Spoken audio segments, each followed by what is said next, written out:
Cleveland Browns head coach Kevin Stefanski has tested positive for COVID-19, and he will not coach Sunday against the Pittsburgh Steelers. Oh, awful. First and foremost, you hope Stefanski's okay. He's reportedly asymptomatic, and that is good news, but health and safety obviously number one. But this is the first playoff game for the Cleveland Browns since literally January the 5th, 2003. That's 18 years ago today. Why can't the Cleveland Browns ever have good things? I mean, Stefanski was an unbelievable hire. He's done an unbelievable job. He was second on my list for Coach of the Year. Cleveland finally ends that aforementioned playoff drought, and now this. Kevin Stefanski can't coach against the Pittsburgh Steelers. And a couple of players have also tested positive, including this guy. And let me tell you, I just filed my ballot for first-team All-Pro, and Joe Bitonio was on my list. And this Cleveland offensive line this year was the best in the National Football League. And Bitonio, I voted for him for first-team All-Pro. Listen, this running attack is amazing, and Nick Chubb and Kareem Hunt did a brilliant job behind that line. Matchup-wise, not having Bitonio, and you're going up against Cam Hayward, and you're going up against T.J. Watt, that's a problem.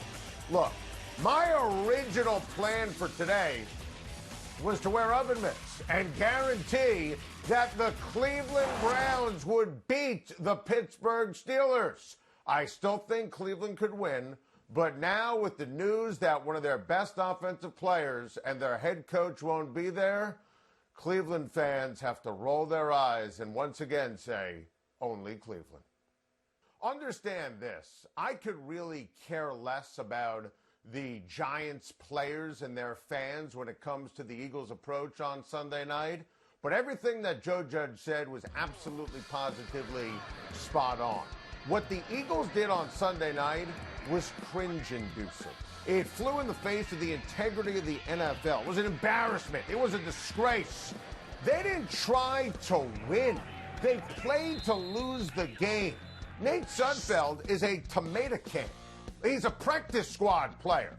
Jalen Hurts scored a couple of touchdowns. It wasn't a banner game, but it benefited Philadelphia to see if he could beat Washington.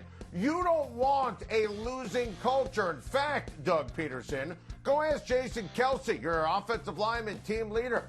He had a rant a few weeks ago saying that when you play for a draft pick, it poisons the locker room. What are you going to do? Play for that sixth pick, which you got by losing, so Howie Roseman could pass on the likes of Justin Jefferson again and pretend that he doesn't need any help on defense in the first couple of rounds? I found this whole thing to be nauseating. If I'm the league, I am livid. And sure, it was magnified, obviously, with the game in prime time.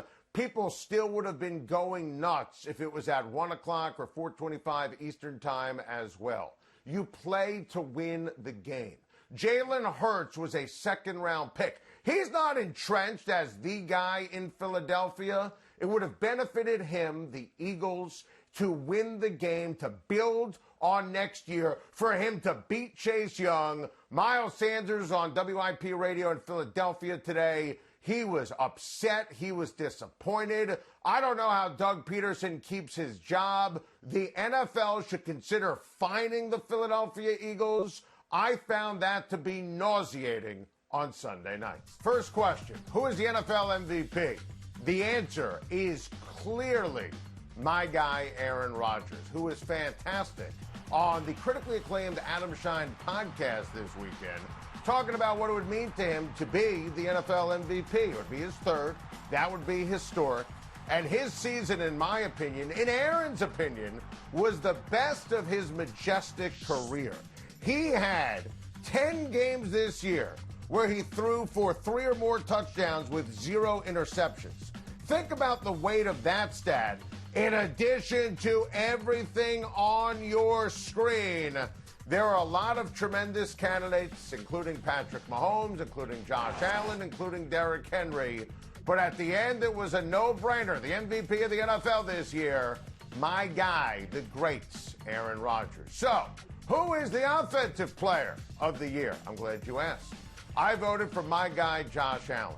Josh Allen put together an incredible season, a historic season, guiding the Buffalo Bills to the 2 seed in the AFC. A thrower, a runner, a leader, the numbers, the feel, it was off the charts. First player in NFL history with 4,500 plus passing yards, 35 or more passing touchdowns, and 5 rushing touchdowns in a single season. Think about all the quarterbacks in the history of the NFL. That was ridiculous. And at the end of the day, I couldn't wait to vote for Josh Allen for Offensive Player of the Year. I like to mix it up when it comes to the MVP and the Offensive Player of the Year. There were a lot of great candidates, including Stephon Diggs and Devontae Adams and Rodgers and Patrick Mahomes and Derrick Henry. But at the end of the day, I was just obsessed with the genius and the greatness for our guy, Josh Allen. So, why do I hate Derrick Henry? The answer is, I don't. I love Derrick Henry. I'm obsessed with Derrick Henry. And I consider Derrick Henry for the MVP. And he was number 2 on my list for the Offensive Player of the Year. I think Derrick Henry, who I voted for first-team All-Pro at the running back position, bar none, the best running back in the NFL. I don't even know how you can debate that or debunk it.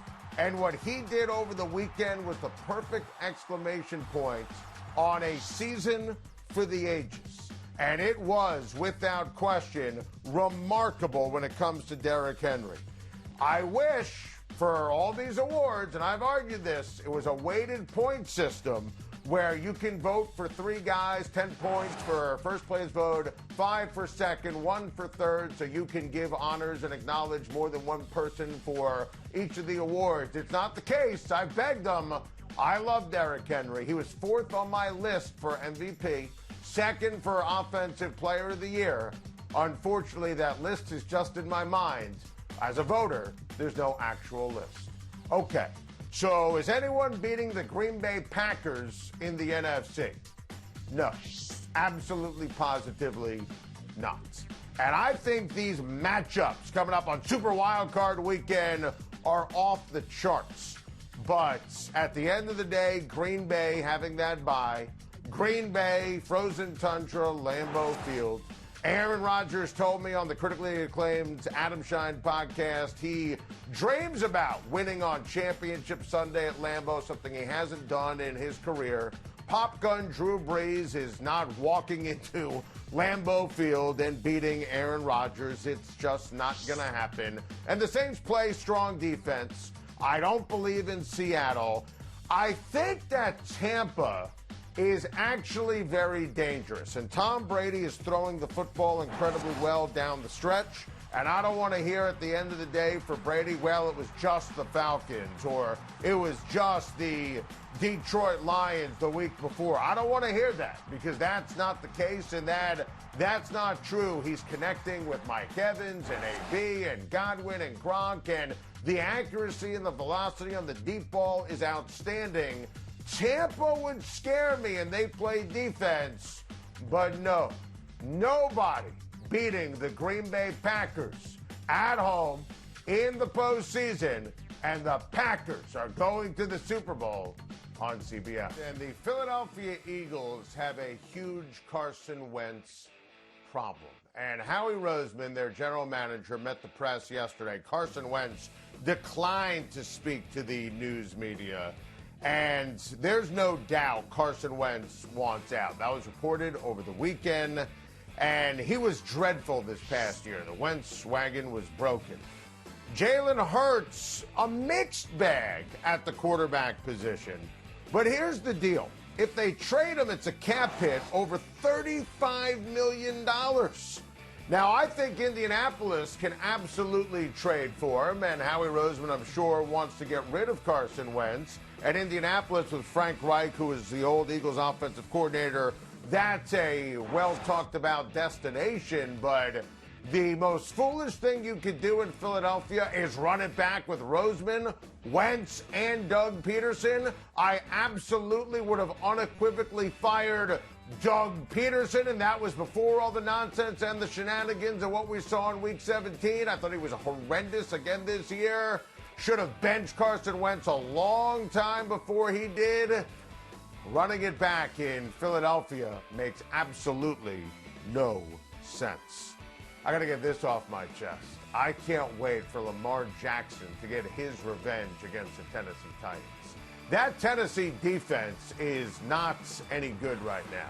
And Lamar Jackson and the Baltimore Ravens offense, they are on fire. They have been playing brilliant football down the stretch.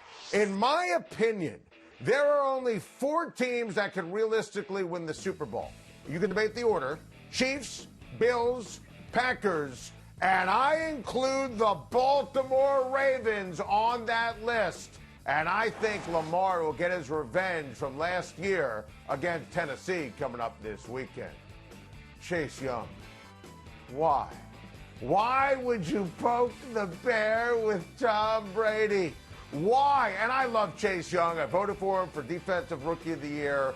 Why would you say after you beat Philly, we want Tom Brady? And Bruce Arians said, great, he's a great young player, but sometimes you're going to be careful on what you wish for. Chase Young is special. Washington's defense is great. Tom Brady, as we documented earlier, is playing brilliant football. John Elway decided to promote himself and relieve himself of duties as the general manager of the Denver Broncos simultaneously. So now he's the president of the team, and they'll have a new GM. Listen, I'm pleasantly stunned that this happened. Elway, one of my all-time favorite quarterbacks, an incredible, legendary player, will always deserve credit for what he did with regards to the Super Bowl and turning the Broncos around and Peyton Manning, but the last 5 years, a disaster, a debacle. He ruined the roster, botched 2 head coaching searches. Vance Joseph, Vic Fangio should have hired Kyle Shanahan. The quarterback position post-Peyton Manning is still an absolute failure. If Drew Lock's the answer, I'd love to know the question. This had to happen for the Denver Broncos. Thank you for watching. Please like and subscribe, and don't forget to hit the bell for more videos.